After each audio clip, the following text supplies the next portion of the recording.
आज इस चिता की आग तब तक ठंडी नहीं होगी जब तक उस दरिंदे को उसके किए की सजा न मिल जाए। आज शाम गांव के चौक पर महापंचायत बैठेगी। आज इंसाफ पत्थर की लकीर से लिखा जाएगा। शाम का समय गांव के चौपाल पर महापंचायत बैठी थी। बीच में हरिया खड़ा था, फटे कपड़े और आंखों में बेपनाह दर्द। चारों तरफ से सैकड़ों आंखें उसे नफरत से घूर रही थीं। हरिया, आज चंदनपुर की पंचायत तुझसे जवाब मांगती है। जिस थाली में तूने खाया उसी में छेद किया। प्रताप तुझे अपना भाई मानता था और तूने ही उसे उस काल तालाब में धक्का दे दिया। क्या ये तांत्रिक और रूहों का झूठा नाटक तूने अपनी मनहूसियत को छिपाने के लिए रचा है? सरपंच जी, ठाकुर साहब, मुझे मार डालिए, पर मुझे झूठा मत कहिए। मैंने प्रताप को नहीं मारा। मैं तो उसे रोकने की कोशिश कर रहा था। वो तांत्रिक कह रहा था कि ये मेरे पिछले जन्म का कर्ज है। उसने मेरी आंखों के सामने प्रताप को अपनी काली शक्तियों के वार से मार दिया। मैं बेबस था। मैं अपने भाई को बचा नहीं पाया। चुप करो हत्यारे। पिछले जन्म का बहाना बनाकर तू अपने पाप नहीं धो सकता। तेरी परछाई भी अब इस गांव के लिए अभिशाप है। तूने मेरा वंश मिटा दिया। तूने इस मिट्टी की शांति छीन ली। हरिया, पंचायत का फैसला अटल है। तू आज इसी वक्त चंदनपुर की सीमा छोड़ देगा। तेरी संपत्ति, तेरा घर, सब अब इस गांव का है। तुझे सिर्फ ये फटा शरीर लेकर जाना होगा। आज के बाद अगर तूने इस गांव की मिट्टी को छुआ तो तुझे जिंदा जला दिया जाएगा। जा और अपनी मनहूसियत को इस जंगल की खाइयों में दफन कर दे। गांव वालों ने हरिया को लात घूंसों और पत्थरों से मारकर गांव से बाहर खदेड़ दिया। वो गिरता पड़ता उस गांव को पीछे छोड़ गया जहां कभी उसने घर बसाने का सपना देखा था। गांव से निकाला गया हरिया अब उसी घने जंगल का हिस्सा बन चुका था। उसने उसी पुराने बरगद के पेड़ के नीचे अपनी रात गुजारी जहां वो अक्सर बैठा करता था।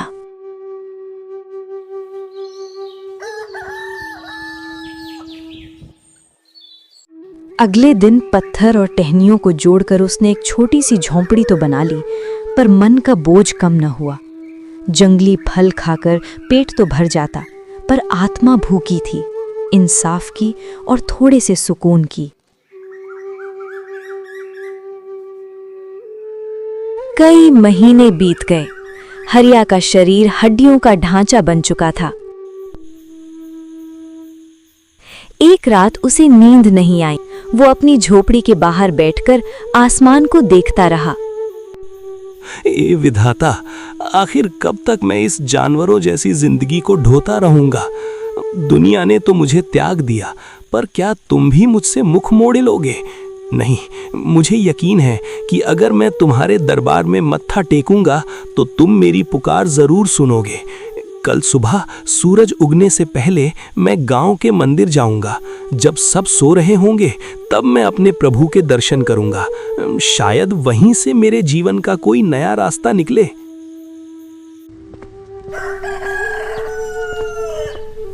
भोर का समय था। चंदनपुर अभी भी गहरी नींद में था। हरिया साई की तरह छिपता हुआ मंदिर पहुंचा। सामने मुखिया ठाकुर बलदेव खड़ा था, जो हरिया को देख लेता है। अबे ओ मनहूस, तेरी हिम्मत कैसे हुई चंदनपुर की सीमा में फिर से पैर रखने की, और वो भी इस पवित्र मंदिर की सीढ़ियों पर? क्या तूने सोचा था कि रात के अंधेरे में तू यहां आएगा और हमें पता नहीं चलेगा? तेरी परछाई पड़ने से ही ये मंदिर अपवित्र हो गया है। सरकार, मुखिया जी, मैं यहाँ किसी को नुकसान पहुँचाने नहीं आया। मैं तो बस अपने प्रभु के दर्शन करना चाहता हूँ। माँ बाप, पत्नी, बच्चा और दोस्त सबको खो चुका हूँ। अब बस इस ईश्वर का ही सहारा बचा है। मुझे बस एक बार मत्था टेक लेने दीजिए। मैं वादा करता हूँ कि सूरज की पहली किरण से पहले मैं वापस जंगल चला जाऊँगा। दर्शन? तेरे जैसे पापी और मनहूस को भगवान भी नहीं देखना चाहते। तूने मेरे इकलौते बेटे प्रताप की बलि ले ली और अब यहां अपनी खैरियत मांगने आया है। सुन हरिया, तेरे इस मंदिर में आने से किसी का भला नहीं होगा, पर तेरे यहां से भाग जाने से पूरे गांव का भला जरूर होगा। मुखिया जी, भगवान तो सबके हैं, क्या एक अभागे को अपने दुख सुनाने का हक भी नहीं है? मैंने प्रताप को नहीं मारा, मैं तो उसे जान से ज्यादा प्यार करता था। मुझे बस एक बार प्रभु की मूरत देख लेने दीजिए, शायद मेरा मन शांत हो जाए। हक की बात मत कर, तेरा हक सिर्फ इस जंगल की धूल है। अगर तू एक पल भी यहाँ और रुका तो मैं पूरे गांव को जगा दूंगा और फिर तुझे इस मंदिर की चौखट पर ही दफन कर दिया जाएगा। भाग यहाँ से, अपनी ये मनहूसियत वापस उस अंधेरी झोपड़ी में ले जा। भगवान को भी तेरी प्रार्थना की जरूरत नहीं है। मुखिया ने हरिया को धक्के देकर मंदिर से बाहर निकाल दिया।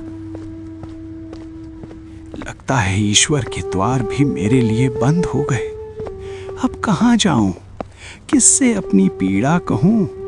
हे प्रभु, क्या वाकई मेरी किस्मत में सिर्फ तिरस्कार ही लिखा है?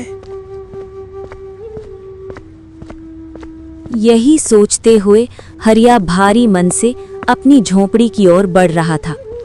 तभी जंगल के बीचों बीच उसकी नजर एक तेजस्वी साधु बाबा पर पड़ी। अपनी पीड़ा सुनाने की आस लिए हरिया के कदम खुद ब खुद उन साधु बाबा की ओर बढ़ चले। प्रणाम साधु महाराज, क्षमा करना, मैंने आपकी तपस्या भंग कर दी। मैं बहुत बड़े दुख और पीड़ा में हूं बाबा।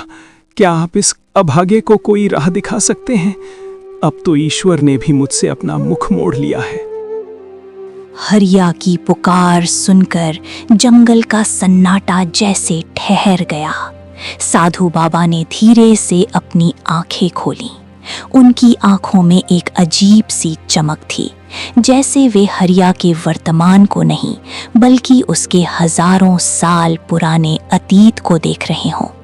उन्होंने हरिया को गौर से देखा और फिर जो कहा उसने हरिया के पैरों तले जमीन खिसका दी। जिसे तू अपनी फूटी किस्मत समझ रहा है, वो असल में तेरे पिछले जन्म का वो कर्ज है जो तुझे इस जन्म में चुकाना पड़ रहा है। आज मंदिर से तेरा निकाला जाना तो महज एक बहाना था। आखिर नियति ने तुझे मुझसे मिला ही दिया ताकि तू अपने अतीत का वो खौफनाक सच जान सके। पिछले जन्म का कर्ज? बाबा, मैंने पिछले जन्म में ऐसा क्या किया था जिसकी इतनी भयानक सजा मुझे आज तक मिल रही है? आखिर कौन हूं मैं? उस सच को जानने के लिए तुझे समय की परतों के पीछे जाना होगा। पर याद रख हरिया, वो सच इतना कड़वा है कि शायद तू उसे बर्दाश्त न कर पाए। क्या तू तैयार है अपनी असली पहचान जानने के लिए? आखिर कौन था हरिया पिछले जन्म में? क्या था वो भयानक पाप जिसकी सजा उसे आज तक मिल रही है? और कौन है वो तांत्रिक जो मौत बनकर हरिया का पीछा कर रहा है? इन सब रहस्यों से पर्दा उठेगा अगले भाग में। दोस्तों, अगर आप हरिया के पिछले जन्म का रहस्य जानना चाहते हैं तो कमेंट में पार्ट 2 जरूर लिखें। और अगर आपको ये कहानी पसंद आई हो तो वीडियो को लाइक करें और अपने दोस्तों के साथ शेयर करें। आपका साथ हमें और भी मज़ेदार और प्रेरणादायक कहानियाँ लाने की ताकत देता है। तो सब्सक्राइब करके हमें और ज़्यादा मेहनत करने का हौसला दें।